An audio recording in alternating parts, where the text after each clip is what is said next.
Consume Me and Baby Steps came out within a day of each other. I bought them at the same time and I played them back to back. I kind of knew what the games were about, but it wasn't until I played them both that it occurred to me that the semi-autobiographical game about the pressures of young womanhood and the game about how a slobbish man-child learns how to pick himself back up and move forward are a perfect gaming double feature. Consume Me is a colorful coming-of-age tale about a teenage girl balancing studying, a social life, dating, and parental expectations, all while trying to manage a restrictive diet that spirals into disordered eating habits.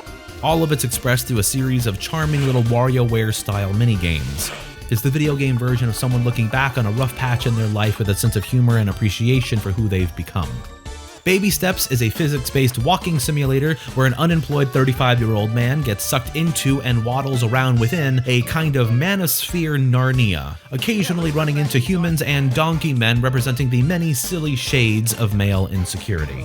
Two games about people being crushed by expectations they don't know how to meet, burdened with ambitions at the opposite ends of its spectrum. One has too much, the other one doesn't even have enough to get his ass off the couch. Consume Me structures its story around the daily schedule of a high schooler named Jenny, based on one of the game's creators, Jenny Zhao Shai. Any random sampling of its gameplay loop will have you studying, doing chores, calorie counting, or counting bites as the game calls it, prepping for college, doing the extracurricular stuff that looks good on a college transcript, and facing something that I, a 40-year-old man whose metabolism now operates at the speed of continental drift, know all too well: the horror of stepping on a scale. Every task feels urgent, every failure catastrophic. It's actually a refreshing change of pace from games where you're constantly having to save the world, the galaxy, the universe! You're trying to study for a test, but then also walk the dog, but then also do laundry, but then also clean the bathroom, but then also chat with your boyfriend on the phone, but then also exercise enough to compensate for the snack you needed just to have enough energy to do all of those other things. Jenny's days can be exhausting just playing them, let alone living them.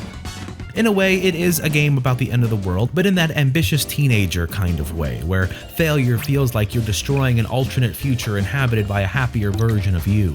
The stakes are small, but emotionally they're enormous, as teenage emotions tend to be. It could all either feel so weighty and self-important that it comes off as a cheesy, very special episode of a sitcom, or so light that it trivializes its more serious subject matter. Consume Me walks this tightrope by keeping its depiction of teenage anxiety briskly moving along with a steadfast dedication to silliness that amplifies her frenzy. Like when Jenny has dinner at her boyfriend's house and his mom dons a Sherlockian detective cap and interrogates her under a spotlight to make sure she's not some unmotivated loser.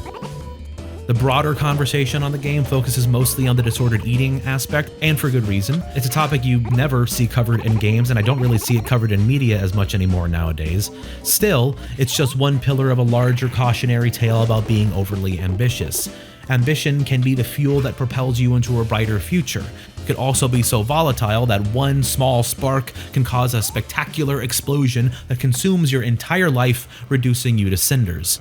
The game is loaded with opportunities to overstuff Jenny's life, with all of her stress and anxiety neatly laid out in a series of bullet points scribbled in a daily planner that are just begging to be crossed off. In a Polygon interview, the real-life Jenny showed off the actual planner she kept during the period of her life that the game is based on. It's packed with obsessive schedules and checklists. At one point she laughs about how little of it she actually completed. I get that.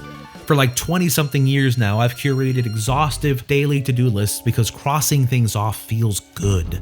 At first, when I'd inevitably failed to complete most of my tasks, that planner, once filled with wide-eyed ambition, would transform into a grotesque Necronomicon filled with a list of my failures, each word dripping with blood, haunting me with reminders of how I've wildly overestimated how long it takes to accomplish minor tasks. Ooh, spooky!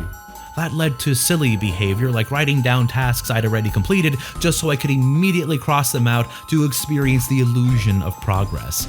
I can confirm that writing and immediately crossing out the words "eat a sandwich" is the lowest form of human accomplishment.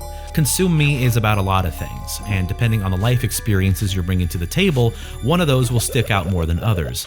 The gap between ambition and reality is what hit me the hardest. The entire game is built around trying to optimize Jenny's life. Maybe if you multitask enough, combine enough activities, squeeze enough efficiency out of every waking second by reading a book while walking a dog, while jogging, while taking a bubble bath, will finally let you become the apex of human achievement that you were always meant to be. The game punishes that mentality because life does too. Try to excel at everything at the same time and you burn out, creating a cascading series of failures that bring everything crashing down along with it. Jenny flames out, but her ambition survives the blaze. Some people would retreat from it after it burns their lives to the ground, while others, like Jenny, just learn how to better manage it. By the end of the game, she's still living a life dictated by a daily planner, but the difference is that now she understands the limits of what she can accomplish. The game itself becomes proof of that. Throughout Consume Me, Jenny repeatedly says that she hates video games. By the end, she becomes a game designer and makes the game you're playing. Consume Me reveals itself to be a game partly about its own creation. Its rapid-fire finale of vignettes has you playing a series of even minier games that double as the game's own behind-the-scenes featurettes, revealing that it was still difficult and at times still way too much, but through a support network of friends and family, her newfound faith, and with a sharper focus on what she actually wants out of her life, Consume Me sends you off with a sense that things are going to be okay. Jenny's ambition torched her life, and through the flame out, she learned how to build a better one. And a pretty good game, too. Nate, meanwhile, is a grown-ass man living in his parents' basement who falls asleep with a bong smoldering beside him while watching One Piece. Hell yeah, brother. He is the stereotypical face of male loserdom, failure incarnate. Like the Greek god of rudderlessness, he is the anthropomorphic representation of going nowhere fast. I sympathized with him immediately.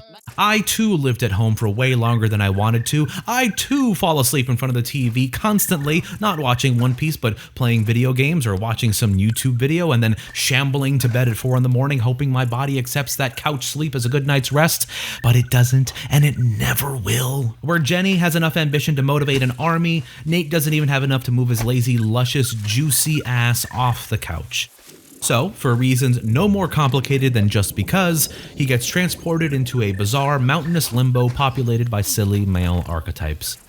Baby Steps is a walking simulator where walking, the mere act of propelling yourself forward of your own volition, is an enormous challenge unto itself. It also makes you realize you've taken walking for granted in every other game you've ever played. Most games assume your character has already mastered the art of walking. Now, here, go press all these other buttons if you want to hit somebody. At age 35, Nate is so dysfunctional that pushing up on the control stick doesn't actually make him walk. Get your shit together, Nate! To move him, using a controller, you push up, but then also individually control each leg with the triggers, making every tiny gap or rock in the road a little tiny boss fight with physics. Every hill becomes an insurmountable challenge to your manhood. Baby Steps wants you to feel Nate's symphony of insecurities in every awkward step and every awkward conversation he has with the world's inhabitants, each one meandering their own way through this Groundhog Day-style masculinity limbo. Nate, being the ambitiousless, easily impressionable personality sponge that he is, samples them all, trying them all on to see how they fit. Mike is a hyper-prepared, rugged individualist. He probably welcomed the challenge presented by this masculinity gauntlet. He's clad in REI regalia, his hiking boots, his puffy tech bro vest, his perfectly coiffed hair, a detailed map of the landscape, and he's even got a grappling hook like he was transported here from his home in Hyrule. Mike is amped to be in this world. He has all the tools needed to survive it, and he is deeply jealous that Nate can navigate it all without any of it. Let's compare maps. I was planning out my route for tomorrow, and I was thinking maybe crash train first. Mike, I don't have a map. You've come all this way with no map? Yeah. It's kind of like cheating. Cheating? Little does he know that Nate would love to have all that stuff, but he's just too embarrassed to ask for it. Oh, Nate, you are my soulmate. There's also Jim, who has essentially turned himself into the world's park ranger. He builds shortcuts and infrastructure to make life easier for all the poor souls wandering this mysterious dude oblivion. Baby Steps gets compared to Kojima's Death Stranding and how it makes walking a challenge unto itself, but Jim is Kojima's philosophy behind Death Stranding embodied in a person. If the meta-level goal of Death Stranding is to have people from all over the world come together to build infrastructure that makes life easier for people they'll never meet, That's Jim. His greatest achievement is a massive spiral staircase that lets you bypass that game's most daunting challenge, a brutal mountain path called the Manbreaker. Baby Step's clearest statement on ambition. Do you take the difficult path because suffering supposedly builds character, or do you accept help? Do you acknowledge that none of this shit called life has to be as painful as we make it on ourselves to experience valid growth? If you scale the Manbreaker to prove that you truly are all that is man, you'll run into Mike as he's taking the staircase. Nate, is that you? Hey, Mike. Why'd you take the stairs? Uh, These stairs rule. yeah, they look good. So good. I just kind of was hoping for adventure, I guess. Not buying it. It doesn't look like an adventure. It goes the exact same way as the stairs. After giving you so much shit throughout the game for taking the supposed easy path, after calling Nate a cheater for not using any of his advanced toolkit, Mike starts giving you shit for not taking the easy path. What an asshole. Beautiful hair, but what an asshole. But hey, don't worry, Nate. You're damned if you do, damned if you don't, because Jim, creator of the staircase, has developed a sense of superiority so profound that this helpful, thoughtful man might have developed a god complex. But if I see you scampering up these stairs after you've sworn that you won't, Yeah. you have to call me Lord. What? What? Because I am Lord of these stairs. You, fine, whatever. I don't care. Well, I'll see you at the top. All right. Look at me go. A god complex built around do-gooder humanitarianism that thinly veils a fragile ego that shatters. Jim's sense of superiority obliterates his concept of self. His entire reality crumbles when Nate makes it to the top of the Manbreaker without using the staircase. If you could do it, I could.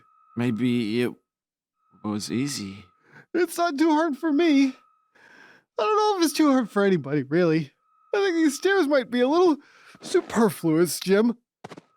But if the stairs are superfluous, then maybe Jim was superfluous. Like Jenny, Nate has a complicated relationship with his parents. Throughout the game, you'll encounter ringing payphones with Nate's dad on the other end. He doesn't seem so concerned with Nate's well-being. He's only worried about getting his son's stuff out of the way so he can convert the basement into a gym, which, to be fair, seems to be coming together nicely. It's looking all right. Good job, Dad. Nate has been in search of a positive male role model, and he finds one, though he's technically not a man. His name is Moose, but he's also not a moose. He's one of the aforementioned donkey men, and he's the only emotionally healthy person in this entire world.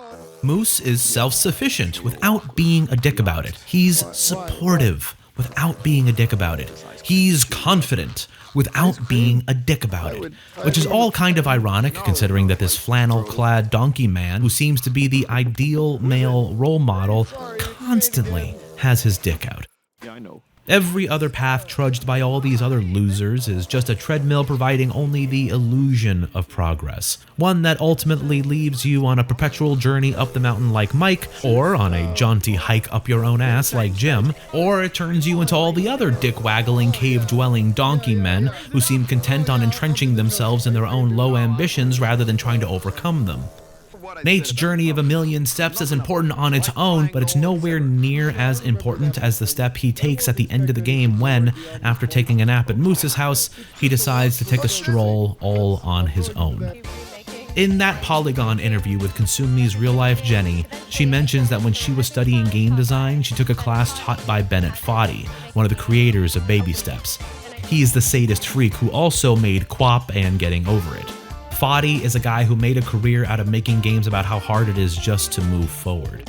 And I love that he taught Jenny and then both released games within a day of each other that approach the same subject matter from opposite directions yet reach the same conclusion. You don't need to suffer to progress.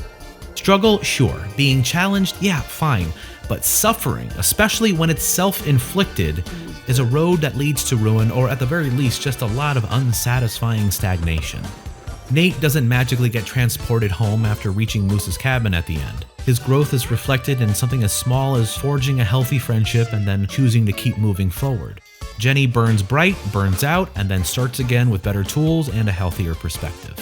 You've got to spark fires of ambition, keep them hot enough to keep moving forward, but not so hot that it burns your life to the ground. You gotta know your limits. Push past them safely and responsibly when necessary, but a part of life, a part of growth, is knowing when your ambitions have gotten the better of you and you're taking on too much. After years of failures and flameouts, I've learned my own limits. That's why I never climbed the man breaker. After several missteps again and again tumbled me down to the base of the mountain, I rage quit and I used a mod to fly my frustrated ass to the top because I don't have the patience for this shit. And I'm at peace with that. The satisfaction of reaching the top would not have outweighed the frustration of getting there. At least not from my brain chemistry. Maybe 22-year-old me would have accepted the challenge, but 40-year-old me? Nah. I've accumulated enough wisdom to know the shit I'm willing to put up with, and the man breaker ain't it. Why struggle unnecessarily when some kind soul, some humble gym out there, has already built a staircase? Or, in this case, a mod.